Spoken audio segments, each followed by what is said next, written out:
Halo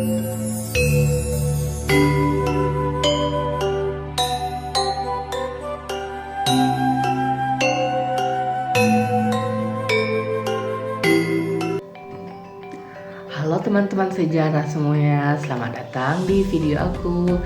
Nah, perkenalkan, nama aku Aditya Pratama Silalahi. Aku merupakan mahasiswa dari Universitas Sumatera Utara dari Fakultas Ilmu Budaya serta jurusan Ilmu Sejarah.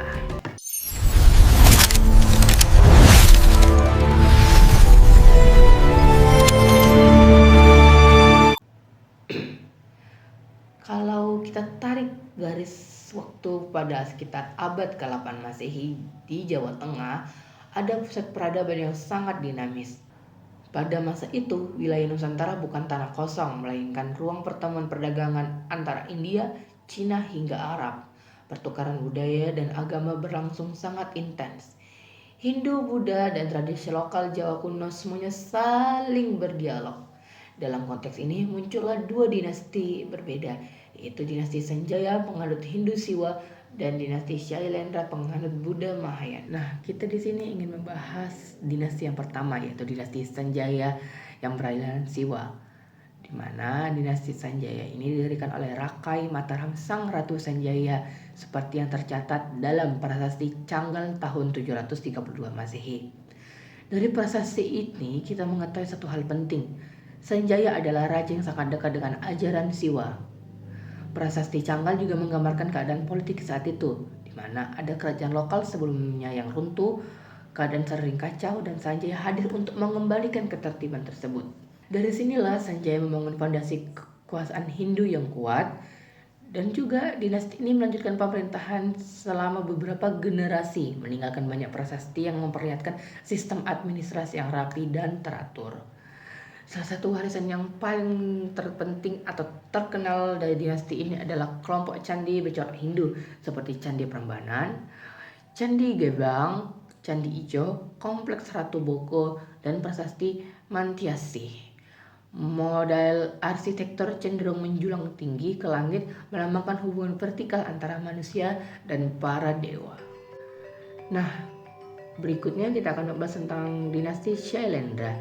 Itu dinasti yang muncul sebagai kekuatan baru di Jawa. Nama mereka berarti raja dari pegunungan. Dinasti ini dikenal sebagai penganut Buddha Mahayana dan mereka meninggalkan sejumlah candi Buddha yang monumental dan terkenal. Yang paling terkenal tentu saja Candi Borobudur, monumen Buddha terbesar di dunia. Dibangun antara abad ke-8 sampai ke-9, Borobudur terdiri dari 2.600 relief, 500 arca Buddha, dan struktur mandala raksasa yang menggambarkan perjalanan manusia menuju pencerahan. Candi ini adalah bukti bahwa Shailendra punya kemampuan teknik tinggi, tenaga kerja yang terorganisir, dan pemahaman mendalam filsafat Buddha. Kedua, kita akan membahas Candi Mendut dan Pawon. Kedua candi ini dianggap sebagai bagian dari rangkaian ritual penuju Borobudur. Ini menunjukkan bahwa Shailendra bukanlah hanya membangun candi, tapi mereka membangun sebuah kompleks spiritual yang terencana dan terorganisir. Shailendra juga meninggalkan prasasti-prasasti berbahasa Sanskerta dan Melayu kuno yang menunjukkan hubungan dengan kawasan Asia Tenggara lainnya. Nah, sekarang kita masuk ke bagian yang paling seru, yaitu bagaimana dua dinasti ini bisa hidup berdampingan. Ada dua teori besar dalam sejarah. Teori pertama, beberapa sejarawan menilai adanya persaingan sunyi antara Sanjaya maupun Shailendra dalam memperebutkan dominasi di Jawa Tengah. Shailendra lebih sering muncul dalam prasasti Buddha, serta Sanjaya lebih kuat dalam hal wilayah Hindu. Hal ini menandakan dinamika politiknya yang berubah-ubah. Nah, teori kedua yaitu koeksistensi damai atau hidup berdampingan. Teori ini menyebutkan bahwa kedua dinasti sebenarnya tidak berperang besar-besaran atau saling berebut kekuasaan. Justru mereka hidup saling menyeimbangkan.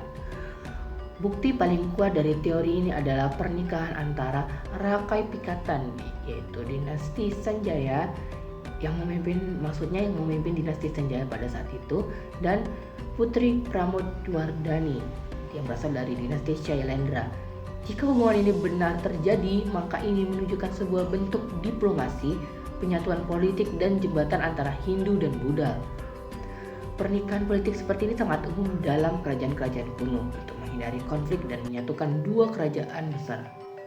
Nah, kemudian kita akan membahas kembali tentang dua arsitektur besar dari masing-masing Wangsa, yaitu Candi Prambanan dan Candi Borobudur. Bagian ini tentu penting karena ini hasil dari keberadaan dua dinasti tersebut, dua mahakarya Nusantara yang tetap bertahan hingga sampai saat ini. Prambanan merupakan kebangkitan dari Sanjaya atau bentuk dari kemakmuran dinasti Sanjaya. Setelah masa dominasi Shailendra meredup, Rakai Pikatan membangun Prambanan sebagai simbol kebangkitan Hindu. Candi Siwa yang setinggi 47 meter menandakan keagungan Dewa Siwa dan kejayaannya kembali kepada dinasti Sanjaya. Prambanan bukan hanyalah tempat ibadah biasa yang merupakan simbol politik, pusat kekuasaan baru sekaligus bukti kemampuan arsitektur Sanjaya. Nah, untuk Borobudur sendiri merupakan puncak atau dianggap sebagai bentuk kejayaan dari Shailendra. Borobudur adalah warisan spiritual tingkat tinggi. Candi ini bukan hanya bangunan fisik, ia adalah kitab batu yang tertata rapi yang menceritakan tentang karma, kisah Buddha, perjalanan batin manusia, hingga konsep kosmologi Mahayana. Borobudur adalah salah satu bukti bahwa Nusantara pernah menjadi pusat pembelajaran Buddha yang penting di masa lalu. Nah, apa sih yang bisa kita dapat dari dua dinasti tersebut? Pembelajaran apa yang bisa kita petik? Dari keberadaan dua dinasti ini kita bisa mengambil beberapa pelajaran penting seperti perbedaan tidak harus selalu menimbulkan konflik. Jawa menjadi megah justru adanya dua ideologi besar hidup yang berdampingan. Politik dapat menjadi jembatan, bukan hanya medan perebutan kekuasaan.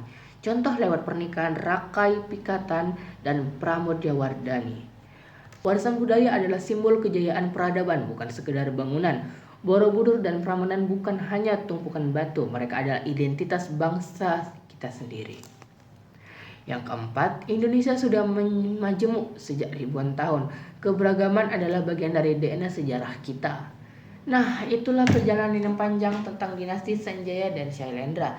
Dua dinasti yang berbeda ideologi, berbeda cara pandang agama, tetapi sama-sama membentuk wajah Jawa dan Nusantara hingga hari ini.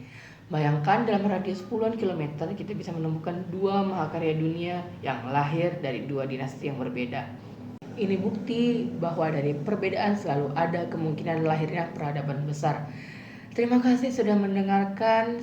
Sampai jumpa di video selanjutnya. Saya Aditya Pratama Silalahi undur diri. Terima kasih dan wassalamualaikum warahmatullahi wabarakatuh. Sampai jumpa.